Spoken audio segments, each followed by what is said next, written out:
মামুনও লায়লা আপুকে খুব মিস করে, বাট লায়লা আপু আসলে কিছু খারাপ কাজ করছে, যার কারণে মামুন চাইলেও আসতে পারবে না। কেউ আমার কাছে থাকবে, আমার কাছে আমার সবকিছু ইউটিলাইজ করবে, সবকিছু ব্যবহার করবে, এবং যখন মনে করবে যে আমি ওর কাছে আর কিছু পাবো না, তখন আমি চলে যাবো। এটা কোনো ভালোবাসা হইতে পারে? একটা মেয়ের কাছ থেকে আমরা নিব, এবং মেয়েটা যখন দিতে পারবে না, তখন আমি ছেড়ে চলে যাবো। সেটা কেউ করে যে তোমাকে আমি দিতে পারবো না এবং ছেড়ে চলে যাবো, তাহলে সে আমাকে ব্যবহার করে চলে যাবে। ছেড়ে চলে আসার পরে আপনি কি আপনার ওয়াইফকে বলবেন সে বুড়ি? তার বডি শেমিং করে বলেছে যে এত বয়স্ক মানুষ ছি, দেখতে এত খারাপ। আমি তখন কি মনে করলাম, উনি ইভেন বলেছে যে আমি লায়লাকে বিয়ে করব যখন আমি শাকিব খানের মতো। সে বলেছিল যে এরপরে আমরা কি বাবু নিব, ছেলে বাবু নিব না মেয়ে বাবু নিব, এই কথাটাও সে ক্লিয়ার করেছে। এমনকি লায়লা আপু যেরকম ভাবে রেখেছে একটা রাজপুত্রকে মানুষ এরকম ভাবে রাখে। আমরা যদি একটা মানুষের সাথে নর্মালি যদি 1 মাস তার সাথে সময় কাটাই, তাহলে দেখবেন তার প্রতি একটা মায়া কাজ করে আমাদের।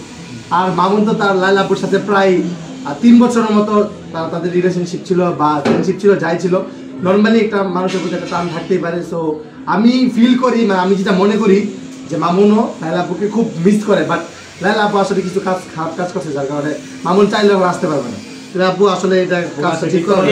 আমরা কিন্তু আমি কিন্তু মামুনের পক্ষে, তোমার পক্ষে না। কখন কথা বের হয় যখন মানুষটা কষ্ট পায়। আমরা একটু আবির আপনার কাছে যাবো, কি এমন করেছে যে মামুনকে লায়লা আপু করেছে, এটা সবাই দেখেছে কি করেছে। বিষয় হচ্ছে যে একটা মানুষ সেটা চলে যাওয়ার পরে চলে গেছে তো আগে, সে তো মার্চ মাসে চলে গেছে। আর চলে যাওয়ার পরে কিন্তু আবার ফিরে আসছিল, আবার আসতে পারতো, তুমি কিন্তু ঠিক করো। সেটা যেটা হয়েছে সেটা হয়েছে জুন মাসে। এখন বিষয় হচ্ছে যে ভালোবাসার মানুষ একসময় ছেড়ে যাবে, একসময় আসবে, একসময় ভুল করবে, এটাকে নিজেকে মেনটেন করতে হবে। কিন্তু ভালোবাসার মানুষ ছেড়ে গেছে বলে যে বিচার করতে হবে এমন কিছু না, তুমি বিচার করছো, এই জন্য তোমার লাইফে আর আসবে হবে। তোমরা যদি এটা মনে করো যে কেউ আমার কাছে থাকবে, আমার কাছে আমার সবকিছু ইউটিলাইজ করবে, সবকিছু ব্যবহার করবে, এবং যখন মনে করবে যে আমি ওর কাছে আর কিছু পাবো না, তখন আমি চলে যাবো, এটা কোনো ভালোবাসা হইতে পারে? ভালোবাসতে হইলে আমার ওই বাড়ি লাগবে না, ভালোবাসতে হইলে আমার ওই মার্সিডিজ গাড়ি লাগবে না। এটার জন্য যদি তুমি ছেড়ে চলে যাও, তাহলে সেটা কখনো কিন্তু লাইফস্টাইল করার জন্য তো লাগে। লাইফস্টাইল সেটা তো ছেলেরা দিবে, মেয়েরা কেন? সেটা মেয়েরা দিবে কেন? না আপনি দাঁড়ান, আমি একটু আবিরের কাছে যাব। আবিরের প্রশ্ন জানি না আমি, আপনি আপনার বউকে কি টাকা দেখে বিয়ে করেছেন?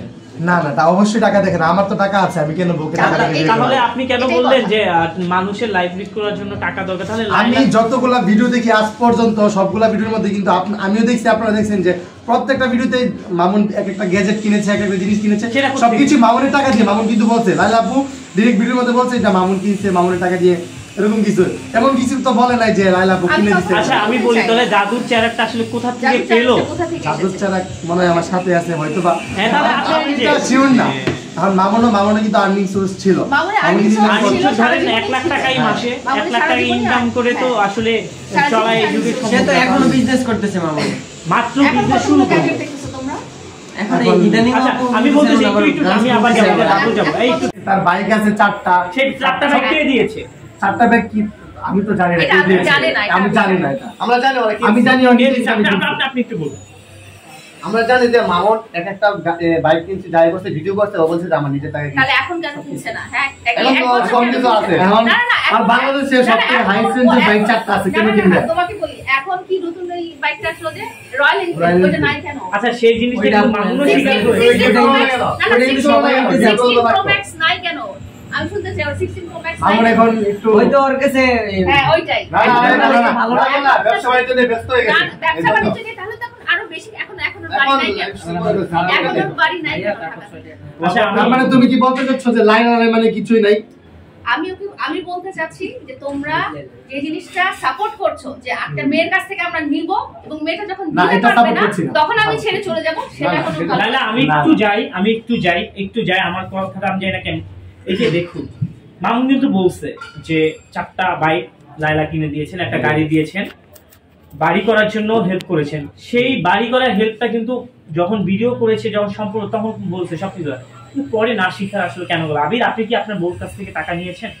অবশ্যই না, বউর কাছ থেকে টাকা নেওয়া ঠিক না। তাও যদি বিষয়টা হচ্ছে কি, আমি আমার রিলেশনশিপের বিয়ে, তো বিষয় হচ্ছে যে আমি যখন এক সময় মানে কন্টেন্ট ক্রিয়েট করতাম, তখন যখন ইনকাম সোর্স ছিল না, তখন কিন্তু আমার বউ আমাকে এজ এ ওয়াইফ হিসাবে, এজ এ ভালোবাসা মানুষ হিসেবে সাপোর্ট দিয়েছে। এটা একটা ব্যাপার, মানুষ বিপদে থাকলে সাপোর্ট দিতেই পারে। এখন বিষয় হচ্ছে কি যে একটা জোর করে আনা, যে আমাকে দিতেই হবে, নিতে হবে, এটা খুবই খারাপ বিষয়। মেয়েদের থেকে নিতে হবে, দিতে হবে, মেয়েদের থেকে এবং দিতে পারবো না দেখে আমি চলে যাব, সেটা কোনো সম্পর্ক না, এটা খুবই খারাপ জিনিস।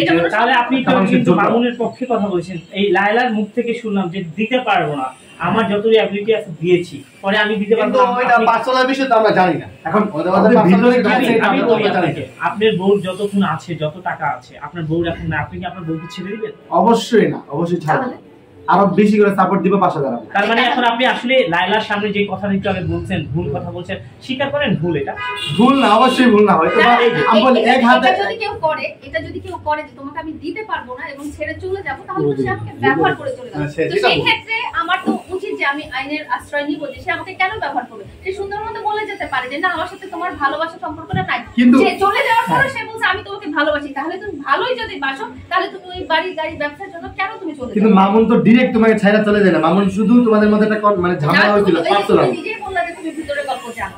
ভিতরের গল্প যদি নাই জানো, তাহলে তুমি এটা কখনো সাপোর্ট করতে পারো না। যে তাহলে তোমার কথা শুনে কি মনে করবে জানো? ছেলেরা মনে করবে মেয়েদের সাথে এরকমই করা উচিত। আমি একটু আবিরের কাছে যাই না আবির, একটা ভিডিওতে এত বছরের সম্পর্ক ছেড়ে চলে আসার পরে আপনি কি আপনার ওয়াইফকে বলবেন সে বুড়ি, তার জন্য তার সাথে থাকি না, সে একটা বুড়ি, তার সাথে কিভাবে? এটা বলা অবশ্যই একটা রং।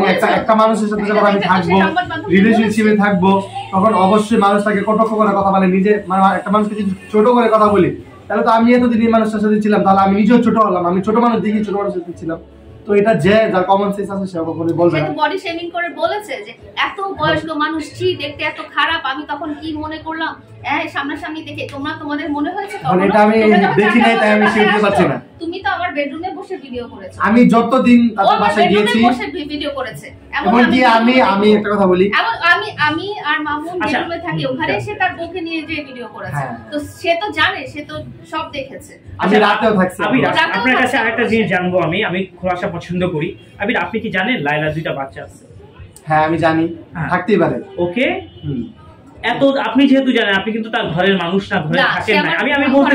আমি বলতেছি ঘরে থাকেন নাই কখনো, কিন্তু সে তো অনেক বছর একসাথে ছিল, এক ঘরে ছিল, এক রুমে ছিল। তো সে বিভিন্ন সোশ্যাল মিডিয়াতে বলছে যে এটা আমাকে লায়লা বলেছে যে তার বোনের মেয়ে। আপনি জানেন, সে জানেন না বোনের মেয়ে? হ্যাঁ, এটা বলছে। এটা মানে মামুন বলছে যে লায়লা হচ্ছে আর বোনের মেয়ে, স্বীকার গিয়েছে যে ওটা বোনের মেয়ে বলছে। এটা আপনি কি বলেন? এখন ওরা তো বিভিন্ন ইন্টারভিউতে যেত, ইন্টারভিউ দিত, অনেক সময় বলতো মামুন হচ্ছে আপুর ফ্যান, আপু হচ্ছে মামুনের ফ্যান। মানে বলছে যে তোমার ডিহাত বড়, তুমি হচ্ছে মামুনের ডিহাত বড় ফ্যান। এটা বলেছি ফ্যান, কিন্তু তার মানে ওরাও কিন্তু একদম কোন জায়গার মধ্যে একদম খোলাসাভাবে বলে নাই যে রিলেশনশিপে আছে। না খোলাসাভাবে কিন্তু আমি বলেছি যে মামুন ইভেন বলেছে যে আমি লায়লাকে বিয়ে করব যখন আমি শাকিব খানের মতো হব। এরকম ইন্টারভিউ আমার বাসায় এবং আমি আবার যাচ্ছি, এবং কিন্তু তার ছাদে যে ভিডিওটা নিয়েছিলাম তখন আমরা বিয়ের প্রশ্ন করছি, মুস্তাফিজের কথা বলেছিলাম, তখন বলেছে আল্লাহ চাইলে আমরা খুব শীঘ্রই আমরা ধুমধাম করে। হ্যাঁ, এটা তারা দুজনকে ভালোবাসে, এটা পুরো বিশ্বের মানুষই জানে, সোশ্যাল মিডিয়াতে জানে, সবাই বিশ্বের মানুষ জানে। এখন ভালোবাসি যে বিয়ে তো করতেই পারে। সে বলেছিল যে এরপরে আমরা কি বাবু নিব, ছেলে বাবু নিব না মেয়ে বাবু নিব, এই কথাটাও সে ক্লিয়ার করেছে। আবির বাইরের লোক হয়, সে জানে যে আমার বাচ্চাটা আছে, আর ও 4 বছর থেকে আমার বাসায় থেকেও সে জানে না যে আমার বাসায় কোনো বাচ্চা আছে। এবং সে আপনি বলেন, আপনার কাছে আরেকটা প্রশ্ন করবো আবির, আপনি যেহেতু উঠাইছেন এই কথা যে আসলে লায়লার দোষ, আমি জানি না কার দোষ, আমি শুধু লায়লাপুর দোষ বলে বলছি যে এক হাতে তালি বাজে না, দুজনেরই দোষ। এক হাতে তালি বাজে না। এখন আপনার হাজার হাজার টাকা আছে, আপনার টাকা শেষ, আপনার বউ আল্লাহ হাফেজ। এখন লায়লার টাকা শেষ, কিন্তু লায়লাপুর তো টাকা শেষ না।